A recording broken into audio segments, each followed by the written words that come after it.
de los ejemplos más importantes del reino monera justamente son las bacterias. Entonces, ¿cuáles son las partes de las células procariotas? Que por fuera de lo que sería la membrana plasmática tiene una pared celular, pero atiendan algo. Esta no es una característica solamente de la célula procariota. No. Puede tener también pared celular en los otros reinos. Entre la pared celular y la membrana plasmática hay algo que se denomina espacio periplasmático. Su citoplasma, que en el caso de la célula procariota no se encuentra compartimentado, significa que no tienen esas dos partes, sistema de endomembranas y citosol o matriz citoplasmática, diferente con la célula eucariota, porque la célula eucariota sí tiene citoplasma y matriz citoplasmática. En este caso no se encuentra compartimentado. Nucleoide con material genético. Ustedes ya saben qué es lo que es el nucleoide. El ADN que se encuentra en una parte del citoplasma que contiene el material genético. El ribosoma con 70 de Stilbert de sedimentación, eso significa la S. Pero aquí hay una confusión muy grande. Ese coeficiente de sedimentación, porque vamos a ver que el ribosoma tiene dos subunidades. Una subunidad menor, que es 30S, y una subunidad mayor, que es 50S. ¿Qué es lo que significa la S?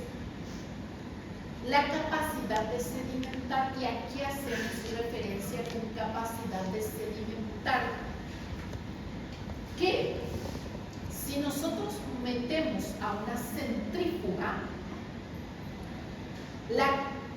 el grado en el que solidifica esa organela es 70. Eso es lo que significa 70S. S proviene de sedimentación de la persona que descubrió que es Stilbert. ¿Entienden? Eso significa que si ustedes meten en una centrífuga, bioquímicamente hablando, porque eso ya es término bioquímico, si meten en una centrífuga, su propiedad, la temperatura a la que centrifuga es 70. Eso significa las 70S, no es la suma de las partes, porque si no sería 80, 30 más 50 es 80. No, 70S habla la temperatura en la cual, si ustedes meten en una centrífuga, sedimenta o solidifica. Eso significa. ¿Está bien? Esa es una confusión un poco grande para el estudiante. ¿Sí? ¿Cuál es la principal? Esto recuerden lo que está diciendo la doctora Michelle. El espacio periplasmático es el espacio que está contenido entre la pared celular y la membrana plasmática. ¿Sí? Entonces, el espacio periplasmático es el espacio que se encuentra contenido entre la pared celular y, por otro lado, la membrana plasmática. ¿Está bien? Ahora, aquí cita, doctores, un componente muy importante en la célula procariota, que es el mesosoma. ¿Qué es lo que es el mesosoma? Es un plegamiento o una dependencia de la membrana plasmática. Es un plegamiento, una entrada de la membrana plasmática. Eso es el mesosoma. ¿Y qué es lo que hace ese mesosoma? Ese mesosoma tiene enzimas y tiene también otras sustancias que le ayudan a la respiración celular. Eso es el mesosoma. Es un plegamiento o una entrada de la membrana plasmática. Aquí. Esto es el mesosoma. Y si se dan cuenta, es una entrada de la membrana plasmática. ¿Está bien? ¿Y qué es lo que hace ese mesosoma? mesosoma. Ese mesosoma le ayuda a la célula procariota a respirar básicamente a través de enzimas y de otras sustancias. ¿Está bien? ¿Cuál es la principal característica de nuestra célula procariota? La ausencia de la envoltura nuclear. ¿Por qué? Porque procariota proviene del término pro, antes, carión, núcleo, antes de la envoltura nuclear. ¿Está bien? Ahora, ¿cómo nosotros le clasificamos a las células procariotas? Le clasificamos de dos formas que atiendan eso. Le clasificamos según su tipo morfológico, es decir, según la forma que tiene esa célula procariota, o le clasificamos también acorde a su característica tintorial, acorde a cómo se tiñe a la tinción o al tinte de grano. ¿Cómo le clasificamos según su estructura morfológica? Bacilos que tienen forma de bastones, y un ejemplo característico de bacilo es el bacilo de Koch, que es el que causa la tuberculosis. ¿Entienden? Entonces, si se dan cuenta, es una bacteria. ¿Está bien? Entonces, el bacilo tiene forma de bastón. Un ejemplo característico es el bacilo de Koch, que causa la tuberculosis. Otro es el vibrio. El vibrio tiene una forma de zigzag. ¿Por qué vibrio? Porque si ustedes lo observan al microscopio óptico y sobre todo al microscopio electrónico, parece estar vibrando. Por eso se le denomina vibrio. Y una de las patologías causantes del vibrio es el vibrio cholerae, que causa la cólera, que es una patología de origen gastrointestinal que es muy frecuente en zonas donde hay nivel socioeconómico muy bajo y no hay higiene. La cólera es algo muy frecuente en zonas como África o aquellas zonas donde no hay buena higiene, porque se encuentra mucho en la área del piso y en la defecación de los animales, y las moscas transmiten. Por eso la mosca es uno de los peores enemigos del hombre. ¿Por qué? Porque posan las heces y luego viene a posar en los alimentos, y de esa forma transmiten las enfermedades. Luego tenemos los espirilos. ¿Por qué se le denomina espirilo? Porque tiene forma de espiral. Y un ejemplo más característico del espirilo o de forma de espiral es la espiroqueta. ¿Y cuál es una enfermedad que causa la espiroqueta? El treponema pálido, que causa la sífilis. Es una enfermedad de transmisión sexual. ¿Sí? Entonces, el treponema pálido, que es causado por la sífilis, su forma es espiralada. ¿Qué significa eso? Es como un espiral. ¿Está bien? Y por último tenemos a los cocos, que dependiendo si se disponen en cadena, como ustedes pueden ver acá. ¿Por qué? Porque pueden estar solos, que es el monococo, pueden estar de a dos, es diplococo, pueden estar en forma de cadena o collar de perlas, que es el famoso streptococo. Y una forma muy común es el streptococo pneumoniae, que es el causante de la neumonía, sobre todo la neumonía adquirida en la comunidad, porque luego también está que van a encontrar las neumonías nosocomiales. Eso significa neumonías que son adquiridas en los hospitales. Ahora, cuando nosotros decimos NAC, neumonía adquirida en la comunidad, el principal patógeno involucrado es el Streptococcus pneumoniae. ¿Sí? Ahora, si se dispone en forma de racimo, cacho, ¿verdad? Creo que le dicen cacho en portugués, ¿verdad? Cacho. Bueno, acá en Paraguay cacho le decimos al cuerno. Entonces, el famoso cacho de uvas, por así decirlo, ahí entonces se le denomina estafilococo. ¿Está bien? Entonces, la primera forma de división, ¿cómo le clasificamos entonces a los procariotas? Primero, según su forma. La forma que tiene, si es un bacilo, un bastón, el ejemplo es el bacilo de Koch, que causa la tuberculosis. Los vibrios, que tienen forma de Z y parecen estar vibrando a microscopio óptico, y el ejemplo lo constituyen el vibrio cholerae, que causa la cólera. El tercero, espirilo, tiene forma de espiral, y un ejemplo lo constituye el treponema pálido, que causa la sífilis.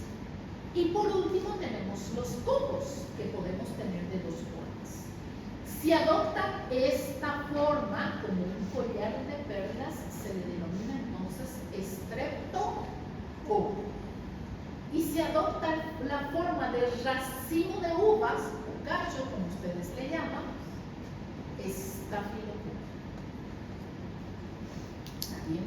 Y uno de los gérmenes más causantes y más agresivos es justamente el Staphylococcus aureus, que van a ver más adelante, eso van a verlo en microbiología. Por eso esto, aunque ustedes no lo crean, es importante, porque cuando hablen de microbiología no les va a decir bacilo forma de bastones, no, bacilo de Koch, ustedes ya tienen que saber la forma. En microbiología ustedes van a tocar así. Vibrio cholerae, porque ya van a tocar las patologías. Ustedes ya tienen que saber que tiene forma de Z y que vibra en microscopio. Treponema pálido, espirilo, forma de espiral.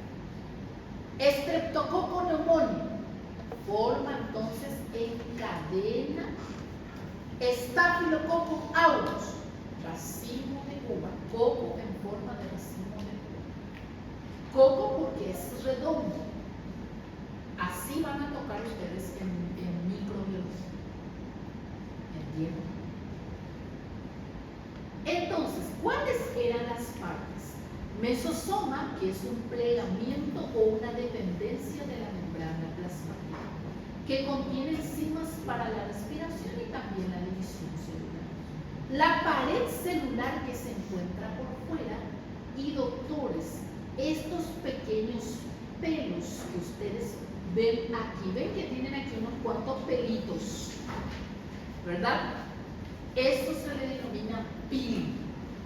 Pili es básicamente una estructura que le ayuda a esta célula a que pueda adherirse a la superficie y que pueda también adherirse una pili o una célula procariota con otra célula procariota. ¿Para qué? Para que el material genético extracromosómico, que se le denomina plásmido, pase de una célula a otra y ahí le confiere la resistencia. Por eso hoy día tenemos muda de resistencia de un individuo a otro individuo, y es por la pila. ¿Entienden? La fibria, que le ayuda también a la fibria, que son estos que ustedes ven aquí, que le ayuda también a lo que sería la adherencia a la superficie. Nucleoide, molécula circular del ADN, eso significa que está contenido dentro de lo que sería nuestro citoplasma. La cápsula, ya hacia afuera, óvulos vocales. Y el flagelo, que es esta cola que ustedes ven aquí, que le ayuda a la locomoción. Eso significa le ayuda a moverse. ¿Está bien? Entonces, doctores, para que ustedes puedan ver acá, lo que yo les decía hace rato, ustedes ya saben, Las bacterias de la célula procariota tienen un solo cromosoma. Esta es una diferencia entre la célula procariota y la célula eucariota. Ahora, doctores, tema de examen. A ver si se despierta. Se despertaron. ¿Qué es lo que le confiere resistencia a las bacterias? Esta pequeña porquería que ustedes ven acá. Le digo porquería porque es tan diminuto, tan chiquitito, plasmidómatas. El ADN extracromosómico.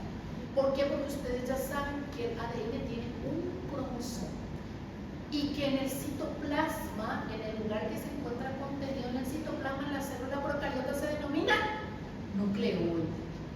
Pero ¿qué es lo que hace que sea resistente la bacteria? Ustedes dicen, tiene un solo cromosoma, ¿cómo puede ser tan resistente? ¿Cómo puede causar tantas enfermedades?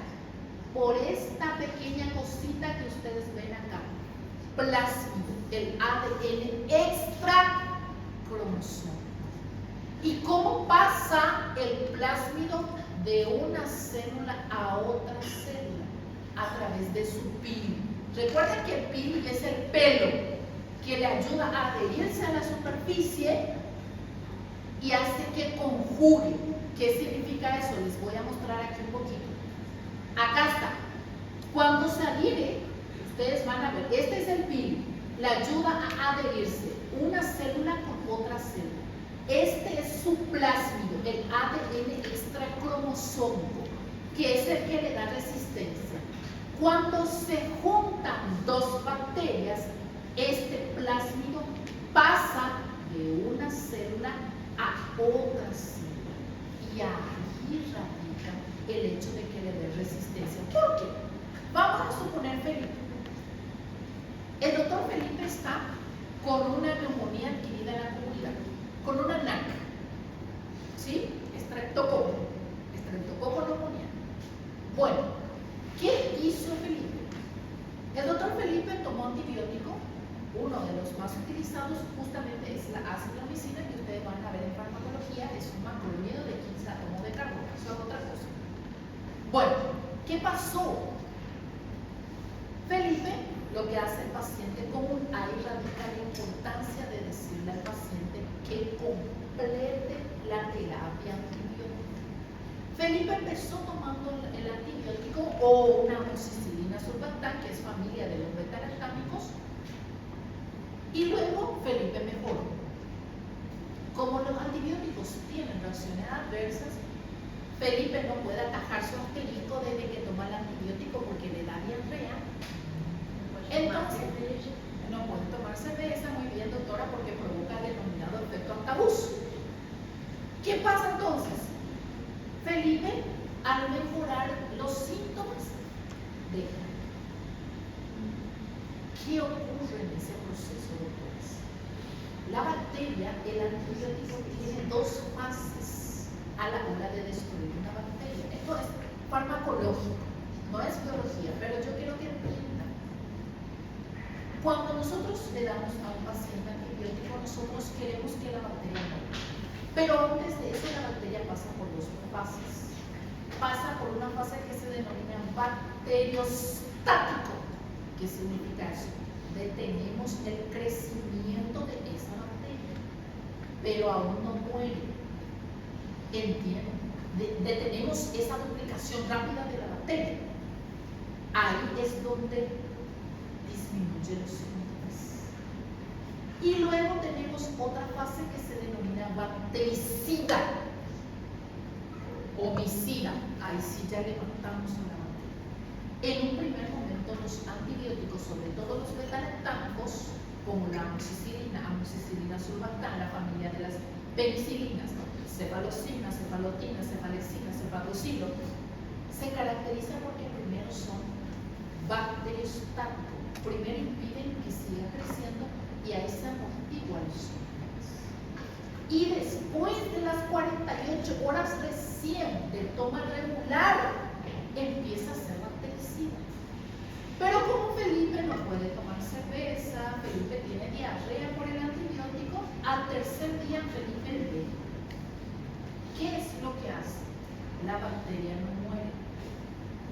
Se detienen los síntomas, Felipe, mejora, pero la bacteria que causa no muere. ¿Y qué es lo que hace? Este plásmido ADN extracromosómico reconoce la antibiótica y regenera una especie de una proteína diferente que hace que en una siguiente posición ese antibiótico a Felipe ya no le va a generar efecto. ¿Y qué pasa por sobre todas las cosas? Que esa resistencia se muda de un paciente a otro. ¿Por qué? Porque Felipe, el ser humano tiene la costumbre.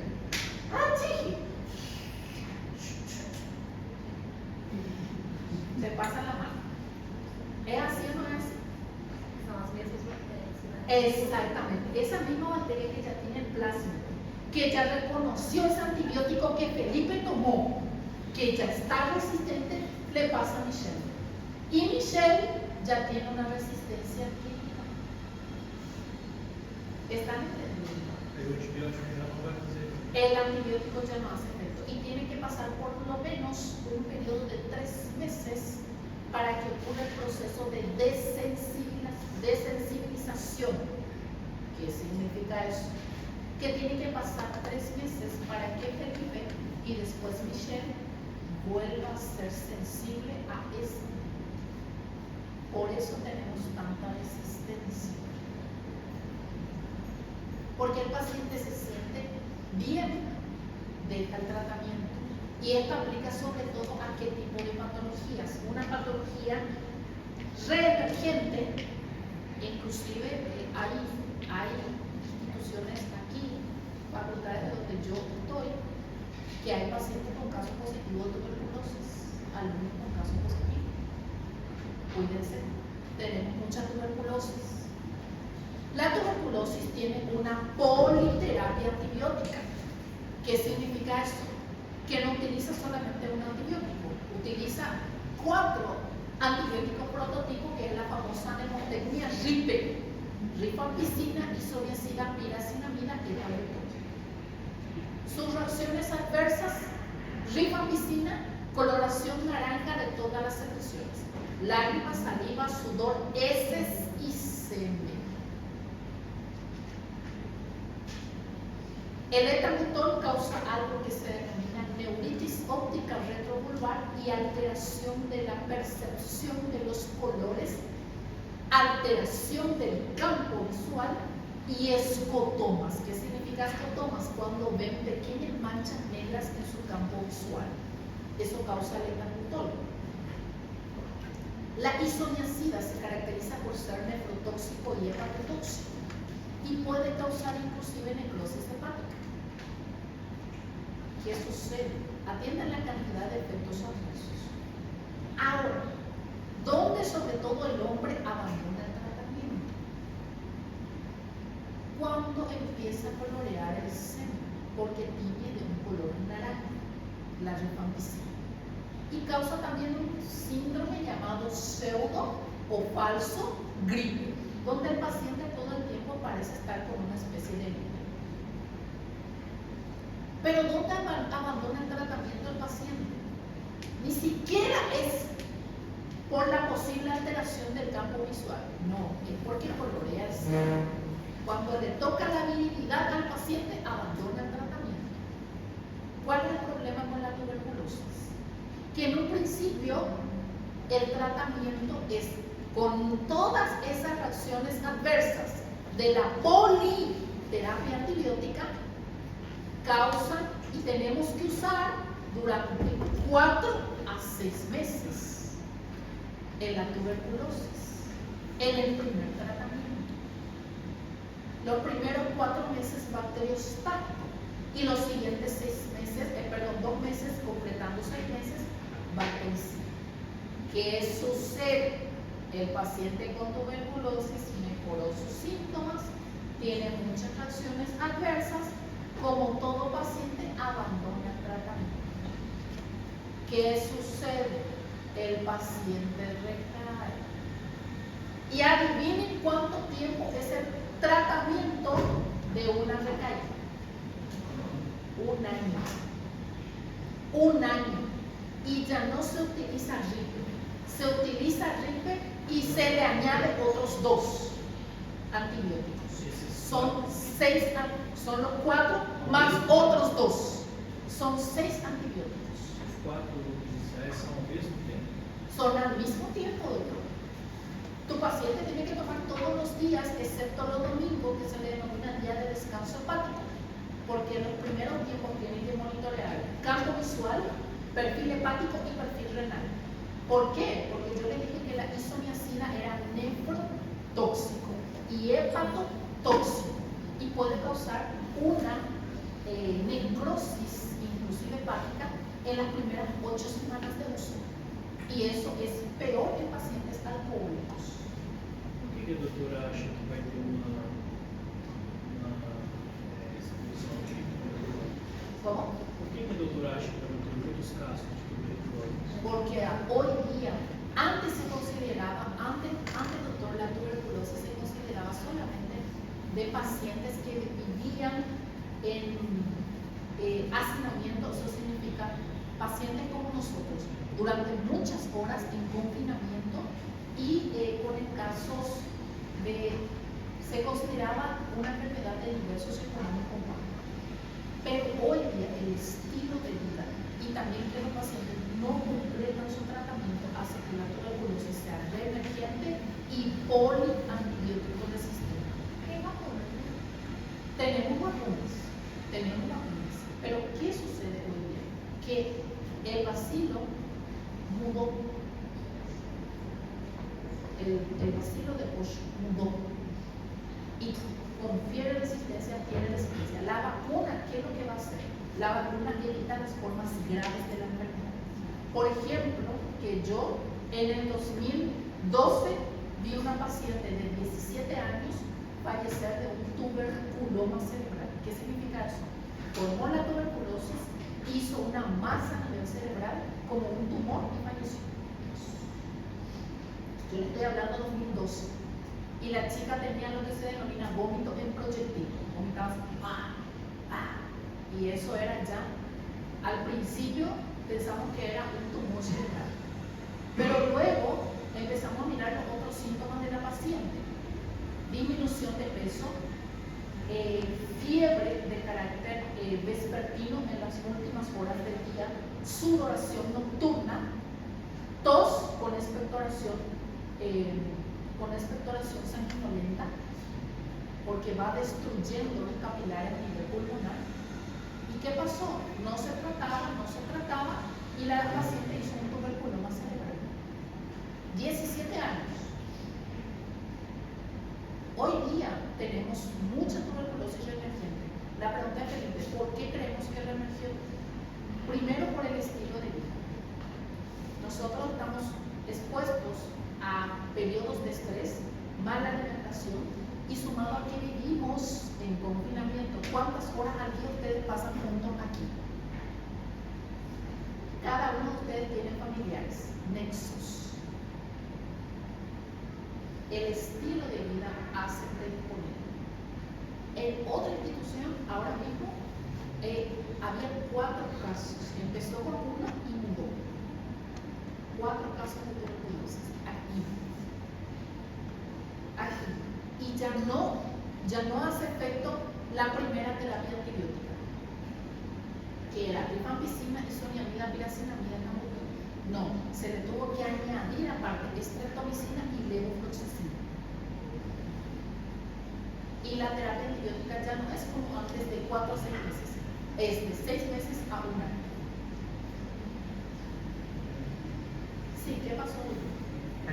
¿Por qué anteriormente los médicos, cuando había casos de tuberculosis, hablaban con un paciente para procurar lugares más áridos, más secos? ¿Más qué? Más secos, un ar más seco. Lugar más seco, porque la humedad ayuda a la proliferación y sobre todo la parte de la sintomatología respiratoria. La humedad hace que la sintomatología respiratoria empeore. ¿Por qué? Mismo por la inflamación de los pelos a nivel de la nariz y del aparato respiratorio. Eso ayuda entonces que si si hay mucha humedad, el aparato respiratorio, ustedes saben que tenemos cilios a nivel del aparato respiratorio, entonces eso se inflama más y genera mayor expectoración y mayor secreción.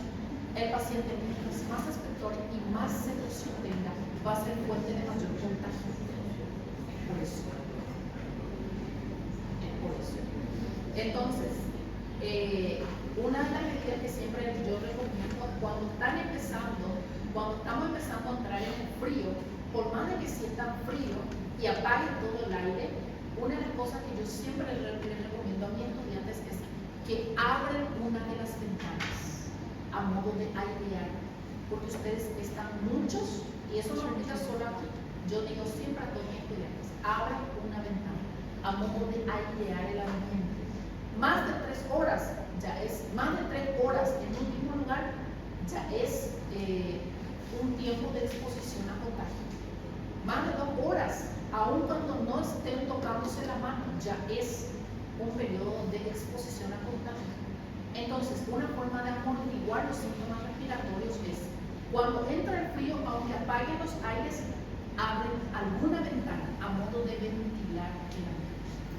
¿Sí? Bueno, nos fuimos por farmacología, nos fuimos por medicina interna, volvemos a biología. Nos fuimos por todas partes. Bueno, entonces el citoplasma en el caso de nuestras células procariotas, esa es la desventaja de una docente que da medicina interna, farmacología. Bueno, entonces doctores, el citoplasma de nuestras células procariotas en este caso carece de organelas.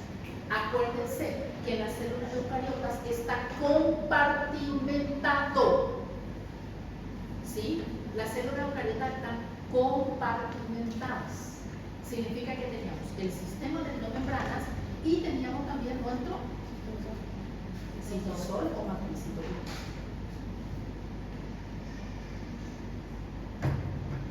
Y contiene nuestro ribosoma, que en este caso es 70S. Nuestro material genético, donde está nuestro cromosoma. Y acá básicamente ya les dije que en nuestro caso nosotros tenemos un ADN que está desnudo y se le denomina entonces nucleoide. Y el ribosoma de las bacterias, donde tenemos una subunidad mayor, 50S, y una subunidad menor, 30S.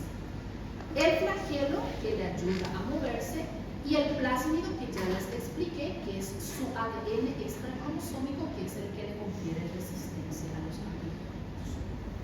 El bilis, básicamente, son los que le ayudan a moverse. Entonces sirven para 2 cosas: adherencia a superficie y conjugación. ¿Está bien? Y el ribosoma bacteriano tiene 2 partes: una subunidad menor, que es 30S, y una subunidad mayor, que es 50S. S viene del nombre Stilberg, que es su coeficiente de sedimentación. Cuando ustedes meten a la centrífuga la temperatura a la cual solidifica. ¿Entienden? Eso significa. ¿Y cómo se dividen? La célula, cuando es asexual, se divide por mitosis. Se duplica de tamaño, duplica su material genético y luego se divide. Ese es el principio de la mitosis. Y acá, doctores, solo para que recuerden cómo lo dividimos, según su forma, y también lo dividimos según su propiedad. Acá, según su propiedad pintorial. ¿Cómo lo dividimos? Gram positivos y gram negativos. Atiendan una cosa acá. Gram positivos no es grey, porque una vez ya me pusieron en el examen grey.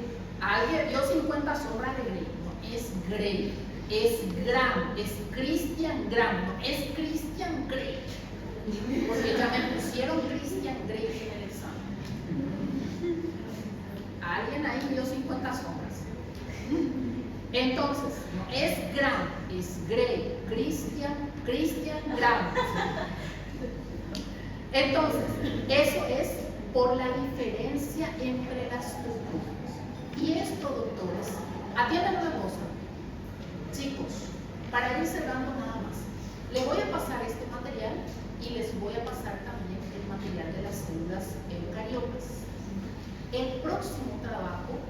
próximo, porque ya tenemos que ir cerrando, porque ya tenemos que cerrar nuestro proceso, porque luego ya tenemos nuestro primer examen parcial. Abril y me tenés que pasar las fechas. Bueno, les voy a pasar el material y en el siguiente vamos a hacer un trabajo sobre células procariotas, células eucariotas. Quiero que miren, lean ustedes la diferencia entre las gram positivas y las gram negativas.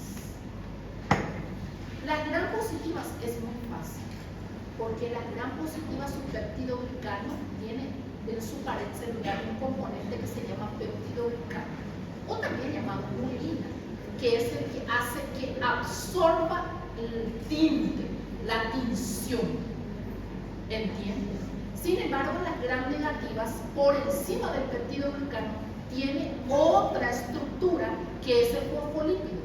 Acuérdense que el fosfolípido y las lipoproteínas, los lipopolisacáridos, le dan estabilidad y resisten la temperatura, y eso hace que en las gram negativas no adopten o no adquieran la tinción. Entonces, quiero que lean bien diferencias entre gram positivas y gram negativas. Van a leer también células eucariotas. Yo les voy a pasar a leer células procariotas, células eucariotas. Van a leer bien. En la próxima clase, otro trabajo práctico en clase. En dupla, ya sepan, vengan en dupla y traigan sus chombas. Está bien, porque yo quito foto y de eso es evidencia de que se hizo el trabajo de proceso. Está bien, en 15. Entonces, chicos, ojo con eso. La próxima semana entonces vamos en 15 días. Vamos a hacer otra vez el trabajo de proceso. Células procariotas, lean bien células procariotas. Vamos a hacer un trabajo en 15 días. Y un trabajo en eso. ¿Está bien? Prepárense en duplas de a dos y traigan su chaleco. Toda vez que ustedes van a hacer algún trabajo de proceso o algún examen, siempre tienen que traer su chaleco, su guardapolvo, ¿sí? Porque los docentes estamos todos, evidenciamos, eso se añade a lo que sería el trabajo. ¿Está bien? Y para cerrar, doctores, nada más, a modo de cerrar aquí, las células procariotas carecen de envoltura nuclear. No se olviden de eso.